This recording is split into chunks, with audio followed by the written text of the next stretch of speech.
Hello guys, diara ato din interesting atong pag-vlog no atong pagdab karot pro siyempre with sa akong kauban nga macho kay nga dire karon mo din ginapastar ang cabinet para sa CCTV o server nga among bago kay ni guys mo nang ginahinay-hinay na mo og sulod sa mga screw kay perting mahala ni guys dili ni siya nga natural ra nga cabinet para sa atong mga sanina kay ni guys kay putaw ni guys kabugat kayo kung imo ning ibagyo ja pagka mahala magapalit na dyan magsakyanan diri pero bitaw atik ka guys no magtanggal ra bitaw og sanina diri no amo gipalungan og aircon kay nagtipid ng kuryente diri akong kauban o kana makita na ninyo amo nang gipalit kay amo nang giplastar ang sa ubos cover kana didira tapaspas magistorya no pagkakapuyok ko dani no ang tay paway pwede ang video gadali po ay ambot na lang pero okay na back ta sa to ang main topic namin hatong ganin natin bro na plaster na itong ganin yung sinagdanan parang mga cover pero wala pa mong gusto na mag-ipang screw mo ng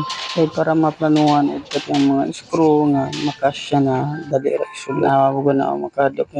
baka mabali ang screw sa kung kauba tama pa lang yung screw among gipang palikter sa para jud 16 kabuo kabar upat ang sa likod pero ang purpose jud na guys kay para ma-protect na mo o ma-prevent na mo ang damaging sa mga server o CCTV na mo nga napod sila sa sariling kaha or balay po nila no kay maot man po kay tan-awon nga office ta ba na ma-expose po datong mga server sa atong mga bisita nga wala yung cabinet pero isa man po na sa mga purpose no kay para manage po nato ang mga cables, mga cablings, mga like sa mga CCTV wires, mga LAN cable para sa mga computers,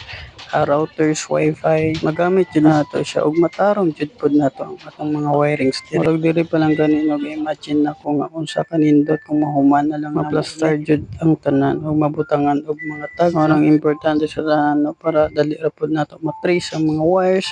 nga naa diri kay mga RAT gahulat ra so diri ra tataman guys no kay nakatat ang video lobat na ta bye bye